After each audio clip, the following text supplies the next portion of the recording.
gosto de pensar nas músicas, nos hinos do cantor cristão,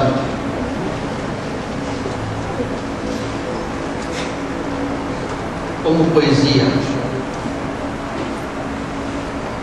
E parte dessa poesia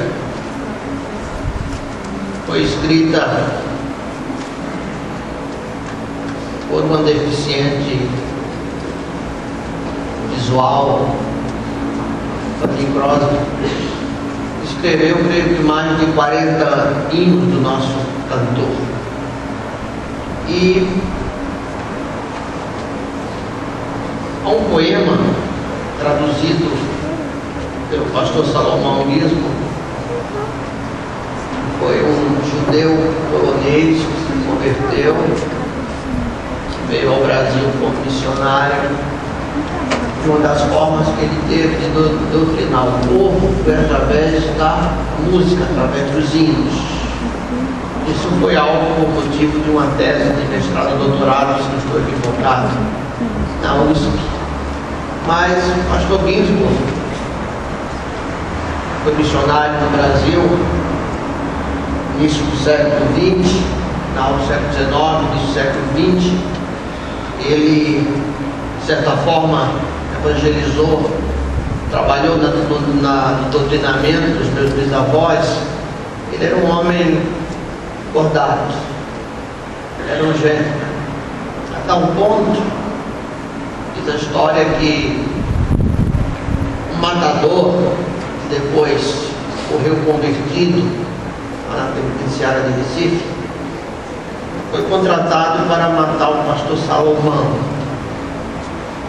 E seu jeito de ser, seu jeito cordato, ele encontrou com esse matador, o nome de Antônio Silvino, e o tratou muito bem. E o matador ficou constrangido em levar a cabo o seu propósito. Isso mostra que vale a pena, que é bom tratarmos bem as pessoas. E o pastor Salomão trabalhou como missionário em Recife, Rio de Janeiro. Traduz esse poema intitulado Conta. Essa letra, ou esse poema, está no hino 196. Ele diz assim: conta-me a história de Cristo, grava no meu coração. Conta-me a história preciosa, pois Ele dá salvação. Conta que os anjos em coro deram louvor a Jeová. Oh, glória a Deus nas alturas, pelo perdão. Cristo sofreu no deserto, dias amargos passou, pelo maligno tentado, mas em poder triunfou. Conta-me dos seus sofrimentos, que Ele por nós padeceu, quando em terrível angústia lá no Calvário morreu. Conta do cálice amargo, Ele sofreu maldição. Conta do triste sepulcro, conta da ressurreição.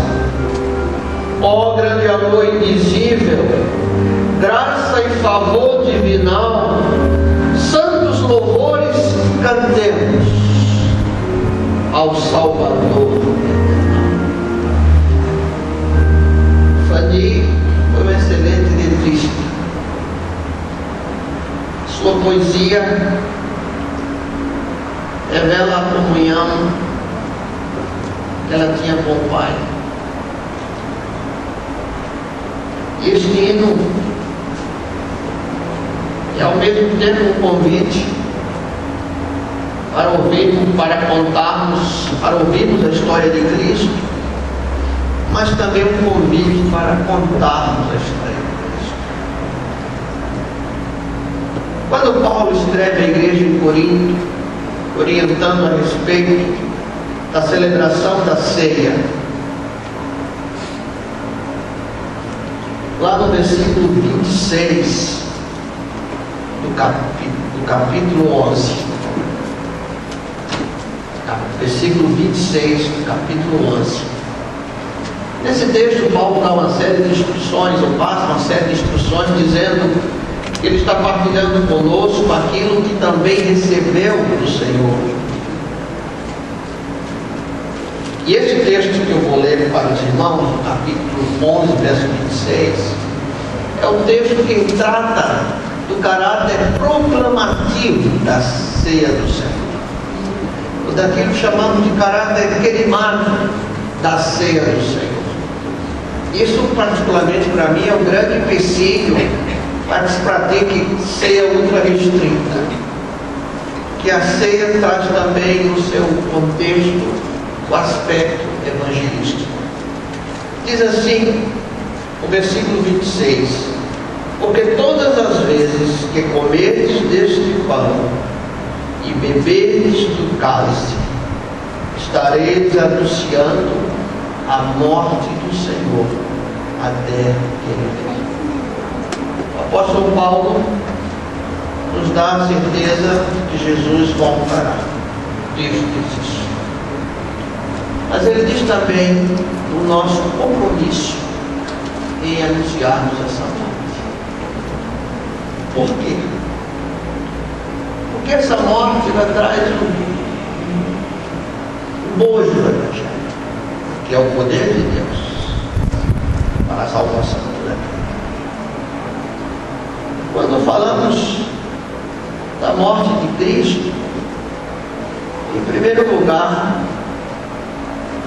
nós nos deparamos com esse esvaziar-se do Senhor Jesus em relação à sua própria divindade, à sua própria vida, ao seu próprio poder.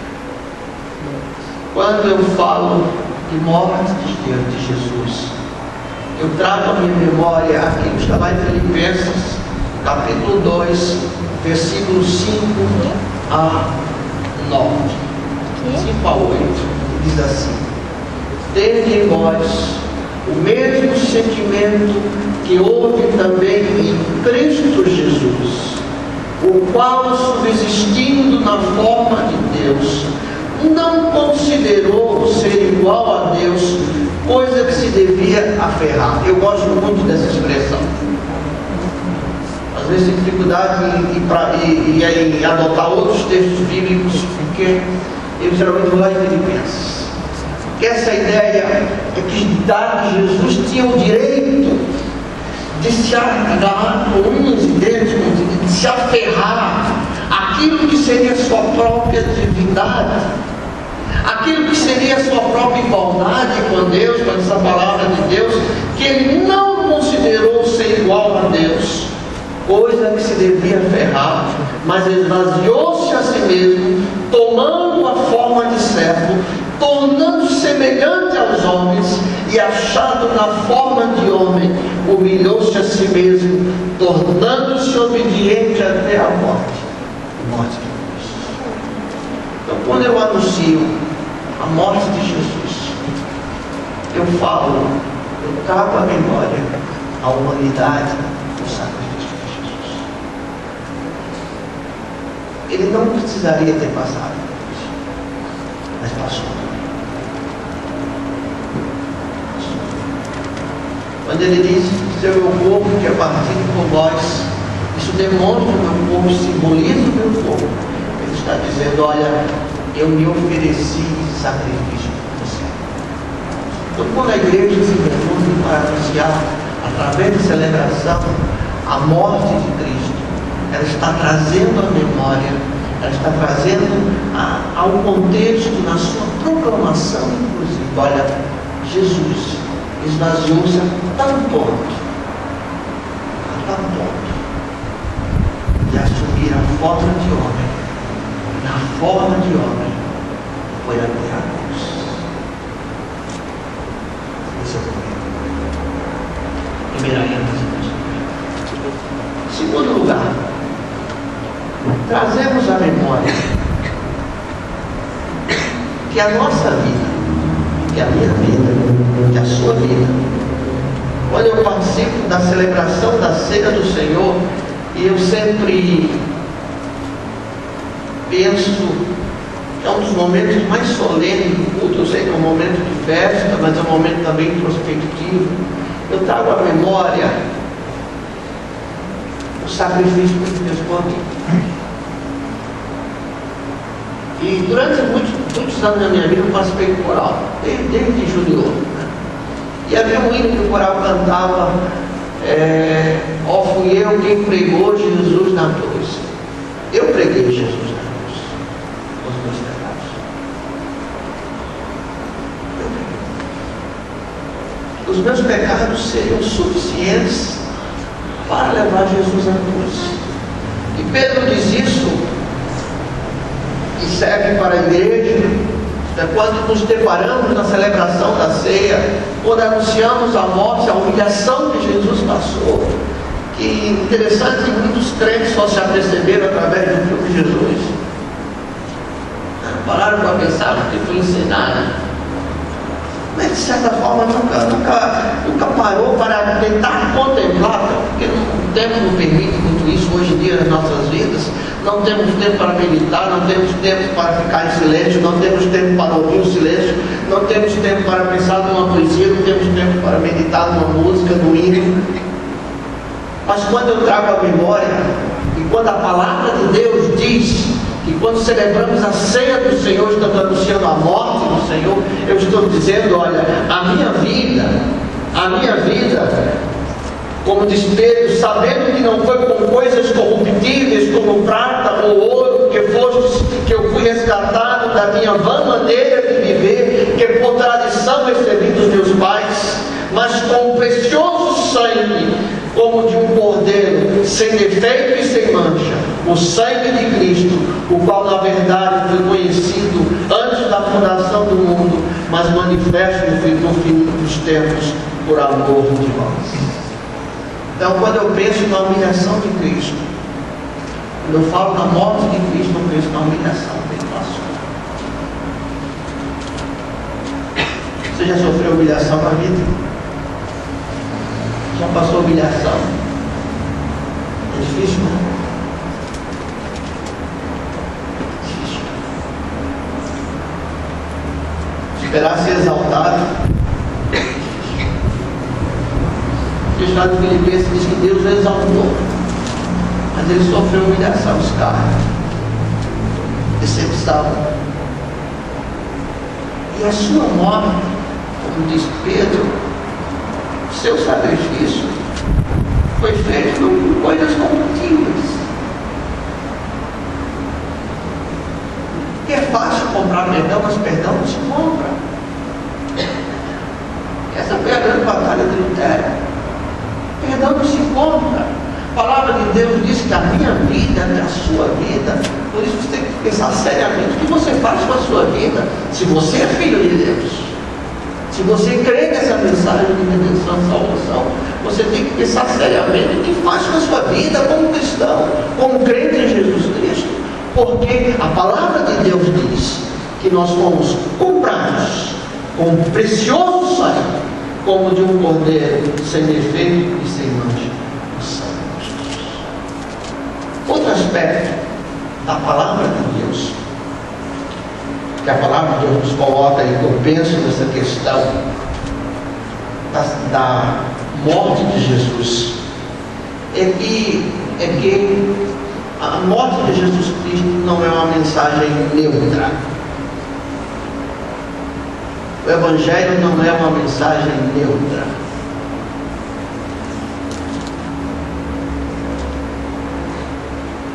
Não há muro para você ficar em cima.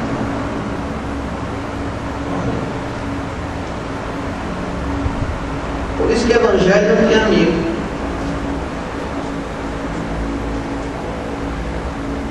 O Evangelho tem os que creem e os que rejeitam.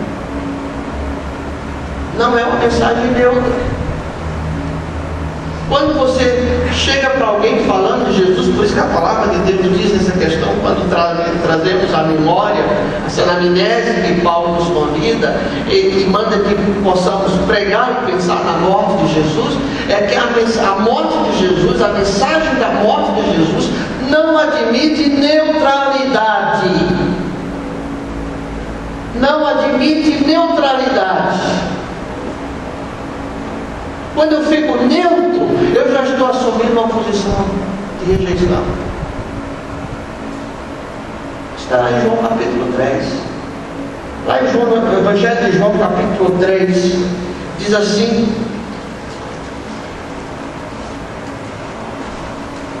no versículo 18, no versículo 36, depois do texto dizer: porque Deus amou o mundo de tal maneira que deu o seu Filho unigênito, para todo aquele que nele crê não pereça, mas tenha vida eterna. Porque Deus enviou o seu Filho ao mundo para que julgasse o mundo, não para que julgasse o mundo, mas para que o mundo fosse salvo por ele. E quem crê nele não é julgado, mas quem não crê já está julgado, porquanto não crê no nome do unigênito Filho de Deus. Lá no versículo 36 diz: quem crê no Filho tem a vida eterna. O que porém desobedece ao Filho não verá a vida, mas sobre ele permanece a ira de Deus. Então, a mensagem do Evangelho, que Paulo chama lá no capítulo 1 de Romanos, verso 16, que é o poder de Deus para a salvação de todo aquele que crê, não admite neutralidade. Você pode ter neutralidade política, você pode ter neutralidade esportiva, você pode ter algumas outras neutralidades na vida, porque às vezes pensamos em conservar amizades sendo neutros em alguns assuntos que de certa forma nem admitem neutralidade. Mas na questão da eternidade não há neutralidade. Então, quando o apóstolo nos convida a celebrarmos a ceia do Senhor, ele está dizendo que essa ceia, que esse memorial traz no seu bojo, traz na sua forma, na sua estrutura, uma proclamação de Jesus morreu. Jesus foi humilhado, entregou, esvaziou-se a si mesmo. Vivemos numa sociedade onde esse esvaziamento não é possível.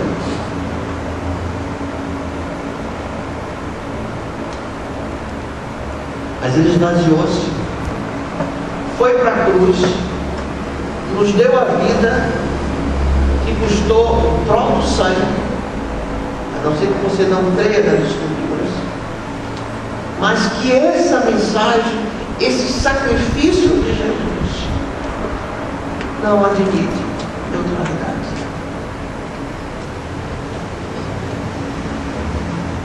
Ontem pela manhã, fiz uma celebração fúnebre. Uma irmã crente em Jesus, no ambiente, se alguém entrasse, pensaria que aquela irmã não era crente em Jesus, mas ela era uma pessoa crente em Jesus Cristo e esteve conosco por mais de 50 anos. E eu disse que nós levamos nessa vida,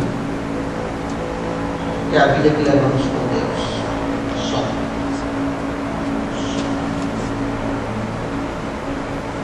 E olhava o semblante daquela irmã muito bonita, aos 89 anos, sempre foi uma senhora muito elegante, muito bonita, estava bonita.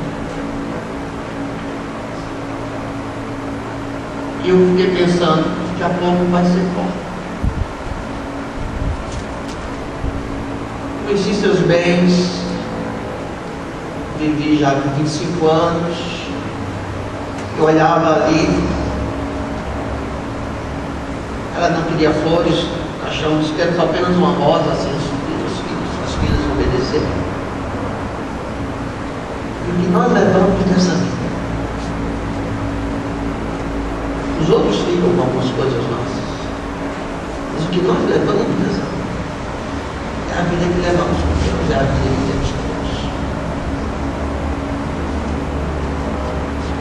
E a graça de Deus nos permite abrirmos o nosso coração, independente de quem formos, que somos todos, como diz João, no Evangelho de João, capítulo 1, somos todos adotados em Cristo Jesus. Não importa etnia, não importa credo, não importa raça, não importa nível socioeconômico, cultural, nos tornamos filhos de Deus por adoção em Cristo Jesus. Por isso, quando Paulo diz a mensagem da morte de Jesus, eu penso, eu creio que ele está trazendo, pelo menos eu interpreto assim, esse esvaziamento e sacrifício de Jesus, esse preço que Jesus pagou, e coloca diante da igreja e dos ouvintes uma mensagem que não admite neutralidade. O Evangelho não permite neutralidade e não permite nada após a morte. Que ao homem é ordenado morrer uma única vez, Hebreus 9:27, seguidos do juízo. O que temos feito com a vida que recebemos em Cristo Jesus? O que temos feito com essa salvação que Jesus nos deu? Como temos influenciado o mundo na condição de salvos? Você que tem ouvido, e há quantos anos tem ouvido o Evangelho? Quantos anos?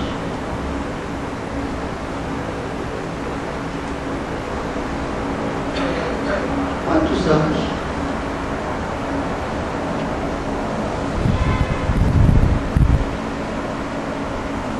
Tem ficado neutro, pensa que está neutro. Mas a palavra de Deus é confronto.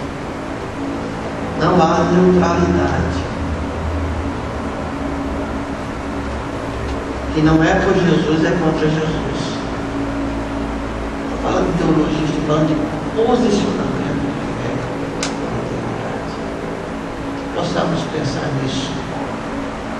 Nesse momento, quando vamos celebrar a ceia do Senhor, participar desse momento de celebração. Você que é crente em Jesus, você que é batizado, ativo, cooperante com a igreja, está em comunhão com a sua igreja, você deve, portanto, participar desse momento. Mas eu gostaria que você que tem ouvido o Evangelho continuasse pensando. Você que é crente, você é capaz de cantar e pensar ao mesmo tempo. Deus te fez assim. Vai pensando aquilo que Deus fez para você.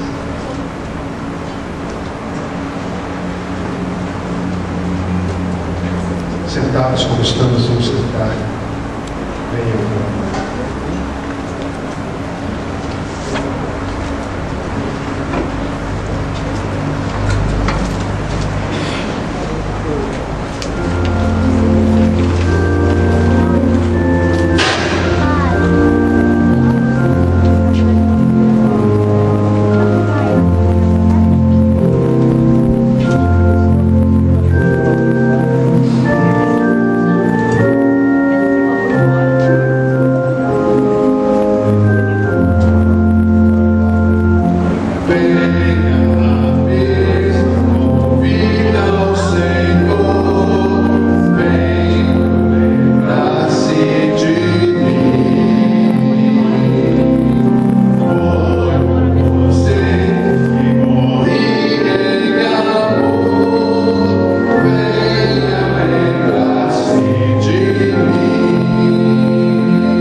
havendo dado graças, o partiu e disse: "Este é meu corpo que é oferecido por vós, também."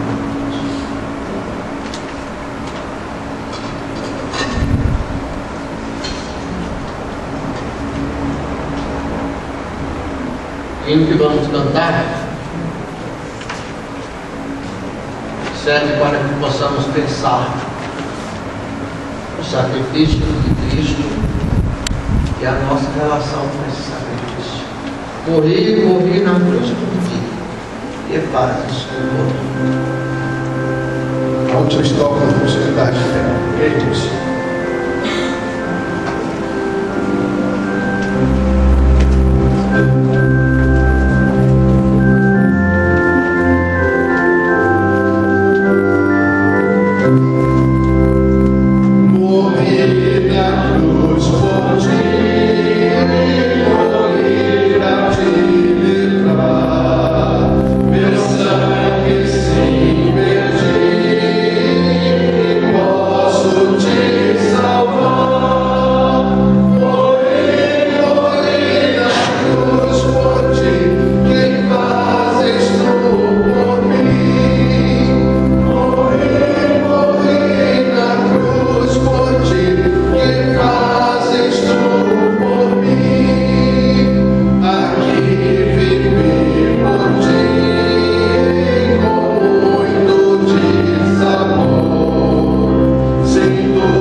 Estamos iniciando um novo ano, aquilo que eu chamo de uma terra desconhecida. Eu queria fazer um convite, quero fazer um convite a você que ainda não tem Jesus como Salvador pessoal, para que nessa caminhada por uma terra desconhecida ainda de 2013, você possa receber Jesus como seu Salvador pessoal. Você entendeu a humilhação de Cristo, você entendeu o sacrifício de Cristo, não pode e não deve haver neutralidade diante dessa mensagem. Quero fazer, portanto, 2 convites. Primeiro, a você que ainda não tem Jesus como Salvador pessoal. Não sei há quanto tempo você tem ouvido essa mensagem, quantos cultos, em quantas igrejas. Mas hoje eu estou convidando a você, pela ação do Espírito Santo, não uma ação que possa vir de mim, mas do Espírito Santo, para que tome uma posição diante do Senhor. Deixe a neutralidade e assuma a posição de Jesus Cristo como seu Salvador pessoal. Esse é o primeiro convite. Aceitar Jesus como Salvador pessoal. O segundo convite é você que já foi crente, andou afastado e sabe que precisa voltar aos caminhos do Senhor. Então quero convidá-lo para que nesta caminhada por uma terra desconhecida, que é 2013, você possa voltar ao convívio de uma igreja, se não é essa outra igreja, sua igreja de origem, no bairro onde você mora. Mas o importante é que você tome uma posição ao lado de Jesus. Vamos cantar um hino que diz: eu posso olhar para o futuro porque Jesus está vivo. E Ele está vivo na sua vida. Se alguém nesta noite quer receber Jesus como Salvador pessoal, quer voltar ao convívio da igreja, quer reconciliar-se com o Senhor, enquanto cantamos o hino, pede ajuda a alguém do seu lado, olha, me leva lá na frente, quero que o pastor ore por mim. Toma essa posição nesse início de caminhada de 2013. Os homens, primeira história.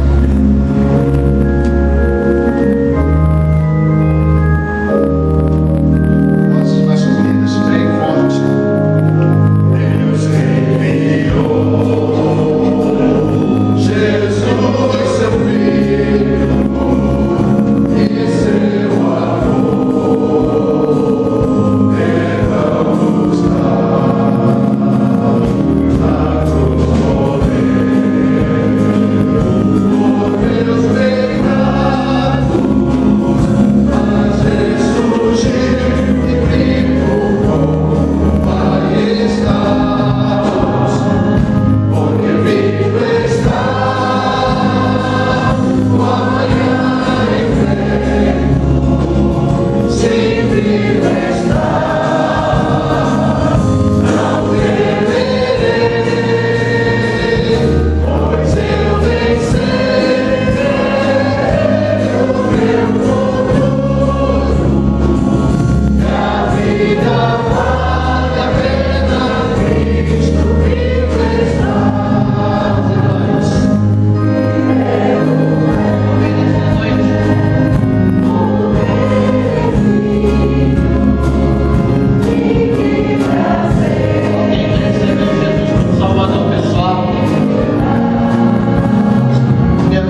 Jesus. E a minha oração, Senhor, é que o Teu Espírito possa continuar falando aos nossos corações. E que a graça de nosso Senhor e Salvador Jesus Cristo, o amor de Deus o Pai e as consolações do Espírito Santo seja com todos nós, agora e para todos. Deus nos abençoe e tenha uma boa semana.